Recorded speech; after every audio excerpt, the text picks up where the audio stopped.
আসসালামু আলাইকুম। হ্যালো সবাই, কেমন আছেন? আশা করি ভালো আছেন। আমিও আলহামদুলিল্লাহ ভালো আছি। এখন যে বাজারের দাম, আমরা মেয়ে বউরা বাজারে না গেলে বুঝতামই না বাজারের এত দাম। এই তো আজকে আমি আমার বরের সাথে বাজারের উদ্দেশ্যে রওনা দিলাম যে দেখি বাজারের কীরকম কী অবস্থা। সেও কিন্তু প্রতিদিনের মতো বাসায় এসে বলে বাজারের প্রচণ্ড দাম। আমি কিন্তু তাতে বলি যে হ্যাঁ, শুধু তোমার কাছে এই দাম, অন্যান্য কারো কাছে এই দাম না। কিন্তু না, আজকে আমি তার সাথে গিয়েই প্রমাণ পেয়েছি। এই তো আজকে আমরা মাছ কেনার উদ্দেশ্যে রওনা দিয়েছিলাম। আর মাছ বাজারে তো ভিড় হবে, এটাই স্বাভাবিক। এসে দেখি প্রচণ্ড পরিমাণে ভিড়। আর এখানে কিন্তু অনেক তাজা তাজা মাছ বের হয়েছিল। আমি সবগুলো মাছ ঘুরে ফিরে দেখছিলাম, যেহেতু আমি মাছ খুব একটা বেশি খাই না। আমার হাজব্যান্ডও কিন্তু হাতে গোনা কয়েকটা মাছ পছন্দ করে, তাছাড়া বেশি একটা মাছ পছন্দ করে না। তাই আমরা অনেক ধরনের মাছ দেখার পর সব ধরনের মাছ দেখতেছিলাম এখানে। দেখার পর ভাবতেছিলাম ওইদিকেও একটা বাজার আছে, ওখানে যাই, ওখানে যদি আবার এর থেকেও বেশি টাটকা মাছ পাই। আমরা যেহেতু টাটকা মাছ পছন্দ করি, তার জন্য আমরা টাটকা খুঁজতেছিলাম। আমরা এই তো আরেকটা বাজারের উদ্দেশ্যে রওনা দিলাম যে ওখানে যদি আমরা টাটকা মাছটা পাই ওখান থেকেই কিনে নেব। এখানে এসেও দেখতেছিলাম, প্রথমে আমরা কিন্তু ইলিশ মাছ যেখানেই দেখতেছিলাম ওখানেই দামাদামি করতেছিলাম। ইলিশের এত পরিমাণের দাম, এটা নাকি বর্ষার মৌসুমে নাকি অনেক রিজনেবল প্রাইসে ইলিশ পাওয়া যায়। কিন্তু না, বর্ষার মৌসুমে হলেও কিন্তু এখন আমাদের বাজারে কিন্তু তেমন একটা ইলিশ পাওয়া যাচ্ছে না। তারপর আমরা যেখানেই ইলিশ দেখতেছিলাম সেখানেই দামাদামি করতেছিলাম। একেকটা ইলিশের, যেগুলো বড় ইলিশ দেখতেছেন এখানে, এগুলোও কিন্তু ২৪ থেকে ২৫০০ টাকা করে কেজি। আমরা কিন্তু সব ধরনের মাছ, যেমন আইড় মাছ থেকে শুরু করে কই মাছ থেকে শুরু করে সব ধরনের মাছের দামাদামি করতেছিলাম। এই তো এখানে আমার হাজব্যান্ড অবশ্য কই মাছটা বেশিই পছন্দ করে, তাই আমরা এখান থেকে কিছুটা কই মাছ নিয়ে নিলাম। যেহেতু আমি মাছ কাটতে পারি না, তার জন্য বাজার থেকেই আমরা মাছটা কেটে নেই। আমি জাস্ট বাসায় এসে ভালোভাবে পরিষ্কার করে রান্নাবান্না করি, এই আর কি। কই মাছটা এখানে মাপ দিচ্ছিল। এখানে কিন্তু আমরা হাফ কিলোর মতো কই মাছ নিয়েছিলাম। যেহেতু আমরা লোকজন অনেক কম, তার জন্য কিন্তু আমরা কম কম করে বাজার করতেছিলাম, যাতে আমরা প্রতিদিন টাটকা টাটকা বাজার করে খেতে পারি। তারপর আমার হাজব্যান্ড অবশ্য পাঙ্গাস মাছটা একটু বেশি পছন্দ করে। আমরা কিন্তু এখানে পাঙ্গাস মাছ দেখতেছিলাম। যেহেতু আমি পাঙ্গাস মাছ খাই না, তার জন্য কিন্তু আমরা পাঙ্গাস মাছটা নিতে সাহস পাচ্ছিলাম না যে একাই ওই কতটুকু খাবে। তারপর আমরা এখানে দেখার পর ভাবতেছিলাম যে না, আরও কিছু মাছ দেখি। আমি কিন্তু অনেক আগে পাঙ্গাস মাছ খেতাম, কিন্তু এখন বড় হওয়ার সাথে সাথে কেন জানি পাঙ্গাস মাছটা তেমন একটা আমার পছন্দ না। আর এখানে দেখেন ইলিশ মাছগুলো দেখতেছিলাম আর বলতেছিলাম যে এই ইলিশগুলোর এত দাম। আগে কিন্তু আমরা গত বছর কিন্তু অনেক ইলিশ খেয়েছি, কিন্তু এইবারের মতো এত চড়া দাম ছিল না। গতবার কিন্তু আমরা পুরো বর্ষা মৌসুমটা ভালোই ইলিশ খেয়েছি। আর এখানে দেখেন যে পানির যে ঝর্ণাটা গেল, ওখানে কিন্তু পুরা টাটকা টাটকা মাছ থাকে। ওখান থেকেই চাইলে সবাই মাছ নিতে পারে। আমরা কিন্তু বেশিরভাগ ওই পানির যে ঝর্ণাটা দেখলেন ওই ডিপটা থেকেই আমরা তাজা মাছ নেই। আর দেখেন মাছের বাজারে আসলেই কিন্তু ওই যে মানুষ বলে না যে মাছের বাজার এখানে চলছে, কোথাও কোনো গন্ডগোল হলে সেম একদম সঠিক কথাই বলে। মাছের বাজারে আসলেই অনেক হই হুল্লোড় হয়, মানে কোলাহল হয়, যার জন্য মানুষ যখনই দেখে যে অনেক লোকজন একসাথে হয়েছে তখনই বলে যে মাছের বাজার। আর দেখেন আমার হাজব্যান্ড বলতেছিল যে না, সে পাঙ্গাস মাছ খাবে, তার জন্য এখানে আমরা ছোট একটা পিস এখান থেকে কেটে নিলাম। এটা মেবি কত টাকার মতো, ৩০০ টাকার মতো ছিল। এখানে কিন্তু মাছটাকে ছোট দেখা যাচ্ছে, কিন্তু মাছটা বেশ বড়ই ছিল।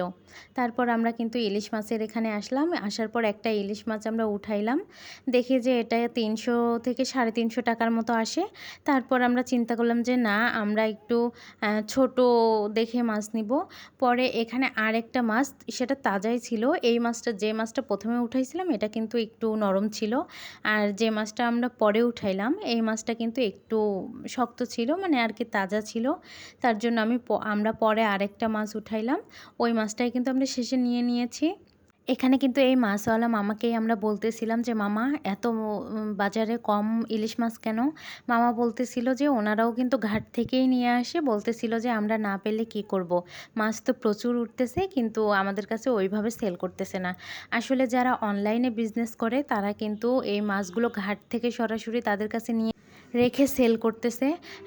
সবাই কিন্তু এখন অনলাইনে বেশি বেশি মাছ কেনাকাটা করে, যার জন্য বাজারে ইলিশ মাছ খুব একটা পাওয়া যাচ্ছে না। আর আমরা অনেকেই অনেক ধরনের মন্তব্য করতেছি, যাই হোক এগুলো কথা আমরা বাদ দেই। বাট আমি বলবো অনলাইনে যারা এই মাছগুলো হচ্ছে স্টক করে রাখতেছে তারা কিন্তু এটা একদমই ঠিক করতেছে না, কারণ সাধারণ মানুষ এই অনলাইন তো আর বুঝে না। যারা খেটে খায় তারা কিন্তু এই অনলাইনটা বুঝে না, তারা কিন্তু দেখবেন আপনার অনলাইন এই মাছটা খেতেই পারতেছে না। যার জন্য আমি তাদের কাছে, তারা যদি আমার ভিডিওটা দেখে থাকে, আমি রিকোয়েস্ট করব প্লিজ আপনারা আপনাদের স্টকে অত না রেখে আপনারা তাজা মাছটা সেল করেন, আর বাদবাকিগুলো হচ্ছে যারা মাছের বিজনেস বাজারে করে থাকে তারা নিয়ে আসলো, এটাতে কোনো প্রবলেম হচ্ছে না। আর যাই হোক আমরা তারপর মাছ কেনার পর এখানে সবজি কিনতে চলে আসলাম। আমরা সবসময় এই দোকানটা থেকেই সবজি বাজার করি, কারণ এখানে ভ্যারাইটিস রকম সবজিও পাওয়া যায় আর একটু রিজনেবল। আমি কিন্তু সবজিও একটু কম খাই, মানে সবজি একটু বেছে খাই।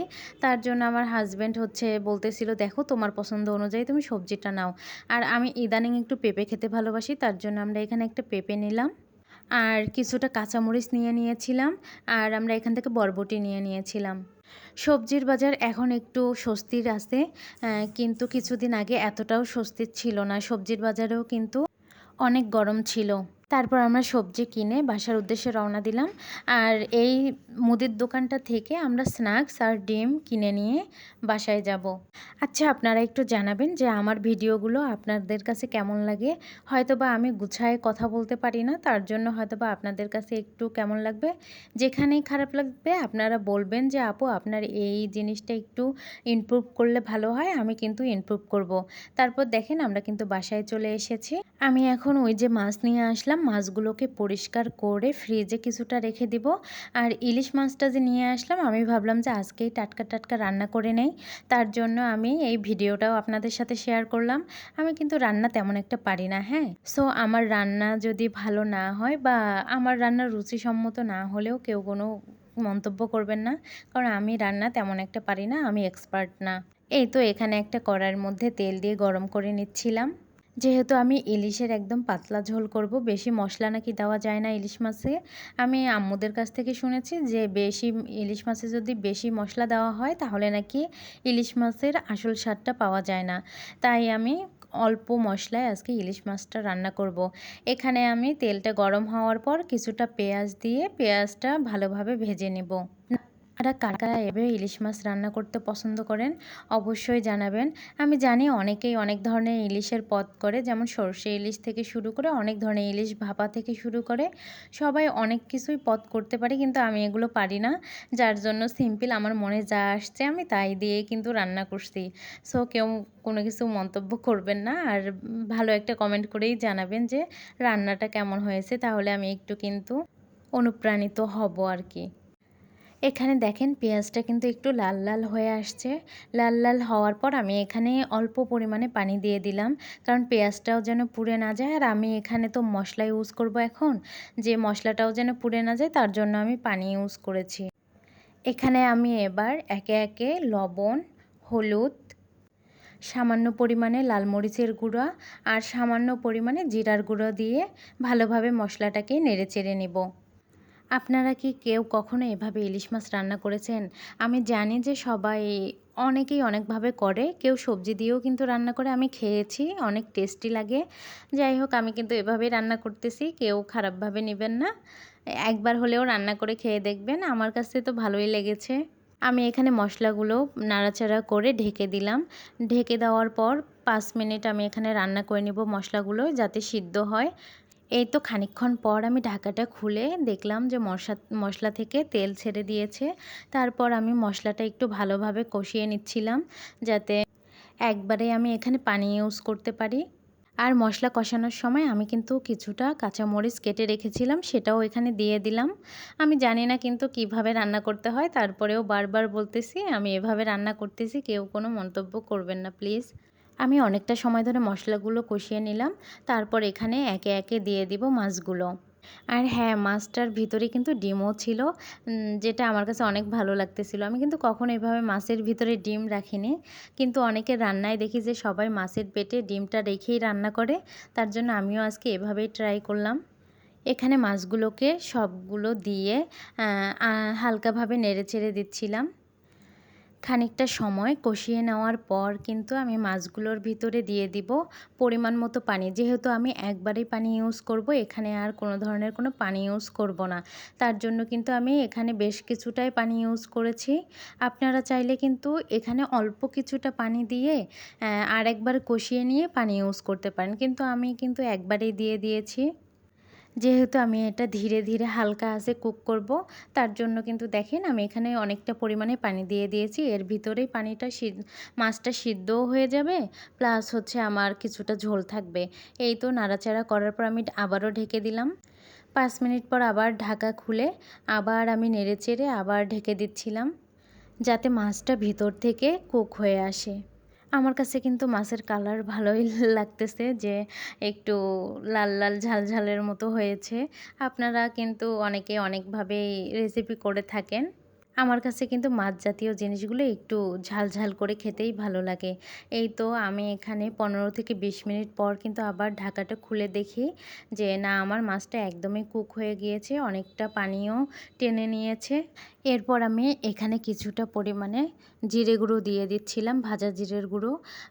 আসলে আমি প্রথম অবস্থায় জিরের গুঁড়ো দিয়ে দিয়েছিলাম, তো তাই এখানে আমি সামান্য পরিমাণে জিরের গুঁড়ো দিয়ে দিব। আপনাদের কাছে আমার রান্নার রেসিপিটা কেমন লেগেছে অবশ্যই কিন্তু কমেন্ট করে জানাবেন। আর আমি কিন্তু গুছিয়ে কথা বলতে পারতেছিলাম না, যার জন্য ক্ষমা সুন্দর দৃষ্টিতে দেখবেন। আমার ভিডিওটি যদি আপনাদের কাছে ভালো লেগে থাকে অবশ্যই লাইক, কমেন্ট, শেয়ার করে আমার পাশে থাকবেন এবং আপনাদের মূল্যবান মতামত জানাবেন। আর আমি লং ভিডিও দিলে ভালো হয় নাকি শর্ট ভিডিও দিলে ভালো হয়, বা আমার কোন ধরনের ভিডিও আপনারা দেখতে চান, অবশ্যই কিন্তু আপনারা এগুলো কমেন্ট করে জানাবেন। Thank you for watching.